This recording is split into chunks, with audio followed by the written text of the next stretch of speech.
Hello, singing friends. Welcome back to my channel. It's Mickey here, your friendly neighborhood singing coach. Today I'm going to be doing another reaction request from Mike German, and he requested a song from Earth Drive called Psychoid. And he writes, another brilliant piece from what I consider to be the most artistic, creative, and spiritual band in the world. I think the feeling of music as art is really imbued in this band all around. Even their album art and lyric sheet contains the phrase, time is art. As you may recall, this is Sarah Antunius, all vocals and lyrics, Hermano Marquez, guitars and music writing, Fernando Matias, bass and mixing, and Sebastião Santos on drums. All right, and then he also very helpfully included the lyrics, but first, I just want to give you a little bit of background on Earth Drive, if you haven't seen my other videos on them and if you hadn't heard of them before. So from their website, they describe themselves as characterized by a visceral and cathartic heavy sound. In addition to its power and volume, the band has a strong atmospheric component with hypnotic and meditative textures adorned by a charismatic, engaging, deep, and captivating female voice. They're Portuguese and they formed in 2007, and they've released 4 records, 4 long play records: Stellar Drone, Helix Nebula, Light Codes, and I guess it's 3. So there's the CD album and the LP. Okay, so it's Stellar Drone, Helix Nebula, and Light Codes. And then they've written and released several singles and EPs as well. The lyrics are, hidden enough to wipe the tears that burn inside of you. Bent time and space finds the real strength in you. Unlock the door of the doubt and listen to you. Your light is precious to release you. One day for all the days, I'm the one that was left behind. My planet has 2 moons. I'm the keeper of the light and shadow. Sealing forever your destiny. The ground is shaking and I'm falling. The world is overwhelming all the time. The time is falling and I'm drowning. The world is overwhelming all the time. And then it repeats. My ancestors of light change me. I invoke the spirits of the light. Listen up the perfect math written in the souls around. Freezing down the hottest zone, melting the world around trends. I can ride alone to the stars and further. I can win inside. You're my mastermind. Trust your way. Go to the stars and further. I am alone. So I would consider these to be very abstract and almost like free association, you know, like I could imagine taking like some mind-altering trip and writing lyrics like these, you know, while contemplating the universe. And when I click on the link to go to the song, you can see the album cover, and it's a picture of like a nebula or something in space. So this is from their album Light Codes, which is their most recent album, and it looks like a picture of like one of those gas clouds or nebulas in the universe when you look up at the sky. And I think this is perfectly in concert with the lyrics, you know, because when you look at space, it's the only place where you never see really anything man-made. I mean, you see like satellites going by, but they look like stars, you know? So for the most part, you're seeing a completely natural, unobstructed view, and it's almost timeless, right? It stretches back billions and billions of years to the beginning of the universe. And the light that we're seeing could be from stars that have already died, right? Because things are so far away and they can only travel at the speed of light. And so distance and time are all kind of like up for grabs when you look at space, right? And the human imprint, we're so insignificant in terms of like the time scale, right? And in terms of the distances of space. And there is something that's very psychedelic, you know? Everything in space kind of looks like other things on Earth, and that's partially because our brains can't really comprehend the vastness of space. And we don't really understand what dark matter is and all these things. And so we compare it to things that we understand, right? And so you see these like formations in space and they look like things that you might see on Earth. They look like rock formations, or they look like rainbows, or they look like organic shapes of living things that you might see under the ocean, you know, and we try to map onto the stars our own pictures and constellations just to try to comprehend in a way that makes sense to our earth-bound human brains what's going on in space, right? So when I look at this image, that's the way that I feel when I read the lyrics. They're so universal in a sense because you can map onto them whatever you want, and you can see in them whatever you want, and you're going to make associations based on the things that you know, because they're very poetic and very abstract. And so in that sense, they're very universal. But at the same time, they're so abstract that you really don't have that many guideposts as to what the intention is that Sarah, when she wrote these, what she was thinking, right? So I can speculate and I can say what they make me think of, but I don't really know what she was getting at. And she kind of shifts perspectives a few times where she's talking to someone else and then she's saying, I am this, I am that, right? So for me, this feels like an acid trip or something, just lyrically, you know, because it is so open-ended and free associative. And I think that's really cool. And I think it really matches their musical style because, as I recall, Sarah is one of those really experimental singers that uses a lot of different techniques to convey her emotion and doesn't stick to a traditional path of singing. So with that being said, let's jump in and let's listen to it and see if the music matches the lyrics and the image.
So immediately, musically, I really like the driving beat of the drums and the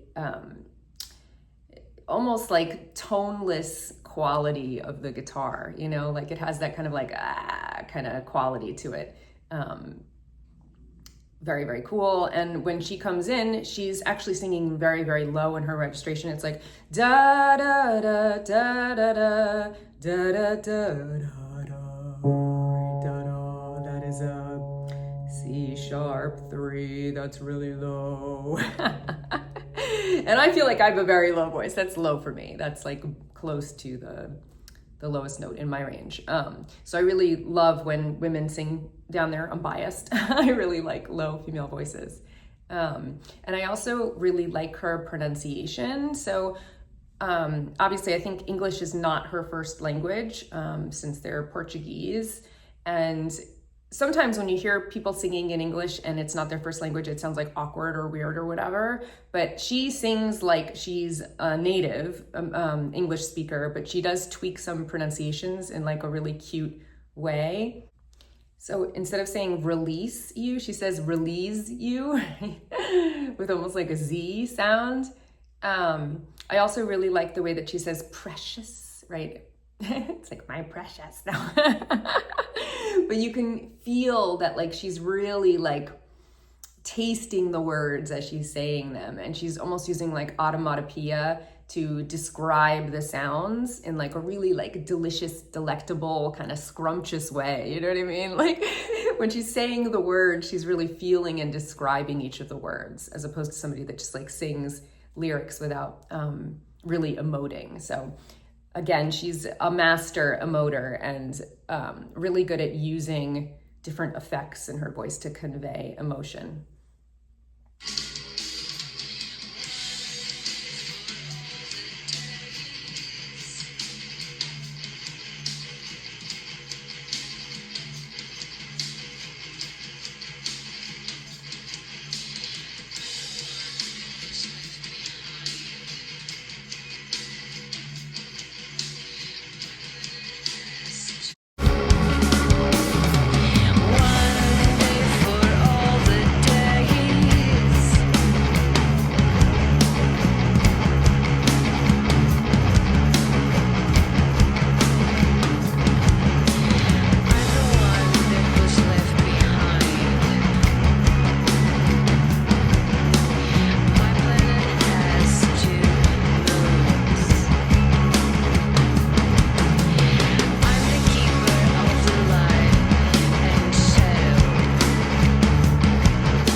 She is using a bunch of different techniques here. So she ends on a vocal fry, right? That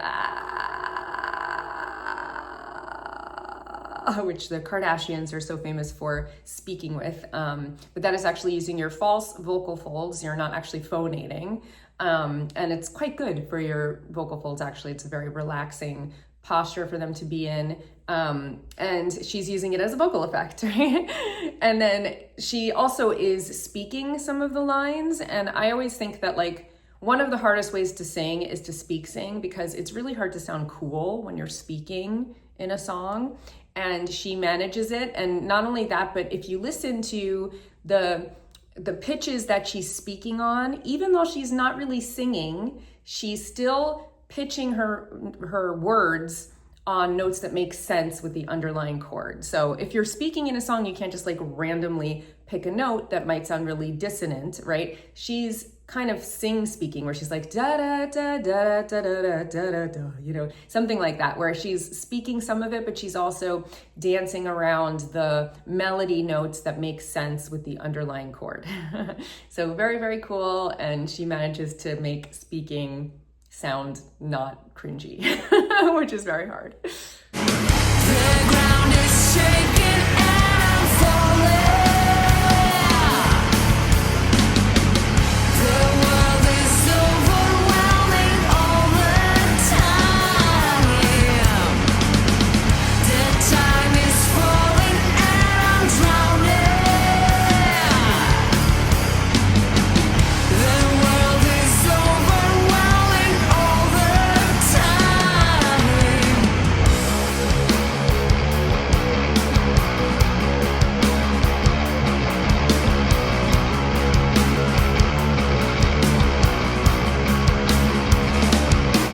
Very cool. So I really like how they add in like an extra beat occasionally. The drummer's doing an amazing job. I really like all of his fills and choices. And I like her riff coming down, the da da da da da da da da da da da da da. That is cool. Does this remind anybody of like Tool a little bit? I think it's the guitars, but also kind of like her note choices and the way that she's like phrasing things. It kind of reminds me a little bit of Tool. Obviously very different, but there's something in there that reminds me of Tool. So let me know if I'm crazy.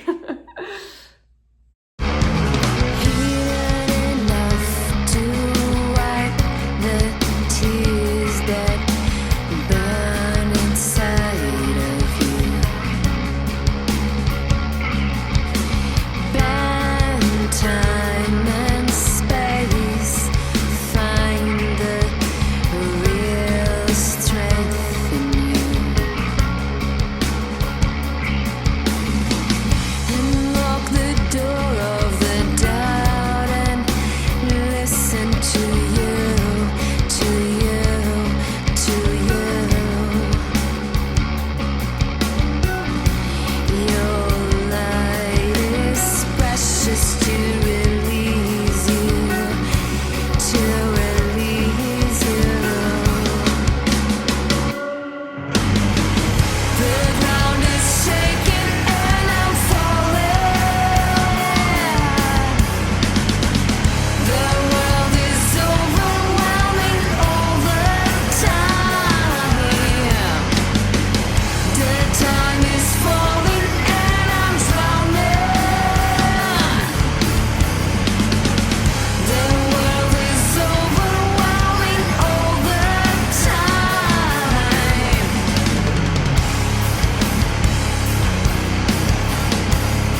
ancestors of light, change me. I evoke the spirits of the light. My ancestors of light, change me. I evoke the spirits of the light, the spirits of the light, the spirits of the light, the spirits of the light. Here is another technique, right? She starts out whispering, and whispering obviously is when your vocal folds are not adducting and you're just hearing the air coming through. You're not phonating at all. And then she slowly starts bringing those vocal cords together and starts phonating a little bit. And you can really hear her dancing on that melody, right? So she's speaking, but she's speaking different notes that fit with the underlying melody. You can also really hear her accent here when she's speaking, when she's whispering, right? Like when she says, my ancestors, da da da da, right? So even like the stress where she's putting the stress in the word, right? I would say like ancestors, and she's saying ancestors. And a lot of times in other languages, they'll put the emphasis on the second syllable in a word, right? So just interesting that her accent comes out more when she's speaking, when she's not singing. Like when she's singing, it fades into more of like a neutral accent, I would say. Very cool. I'm really enjoying it. Change me.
Jumping around a lot with those intervals, right? First she starts with the da da da da da da da. Well, that's when she's already like moving the melody up. So she starts out da da da da da da da, right? And she's slowly building with the melody, but then she's dropping back down. So she's da da da da da da da da da da da da. So it's quite a big jump down, right? Different laryngeal position. And you can really hear the difference between her like very quiet, breathy, almost like falsetto-y voice, right? Before she gets into this heavy part again. So you can hear her different techniques where she's using all different parts of her voice and different levels of engagement and breath support. I could ride alone to the stars and further. I can win inside. You're my mastermind. Trust your way. Trust your way.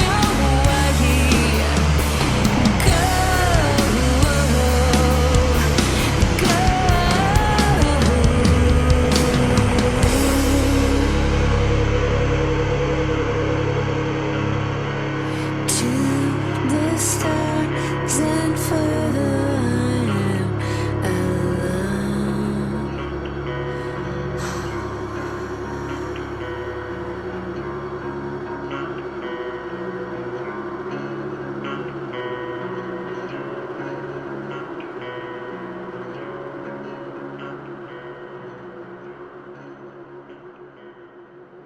She ends it with that. And I also liked her riffs at the end, the da da da. I really like all the different ways that she uses her voice. I think she's really inventive, and she uses a lot of different techniques to express the emotions in her lyrics and her music. So I really think it's interesting Very unique band. They've really got an interesting sound, and the artwork that they chose and the lyrics and the way that she sings all are like a really cool package, and they don't sound like anybody else. So I really, really like it. And I appreciate you recommending it, Mike. So hopefully you liked my reaction to it. And yeah, I'll see you guys here next time. Until then, take care. And of course, happy singing. And please let me know what you think the lyrics mean down below. Bye.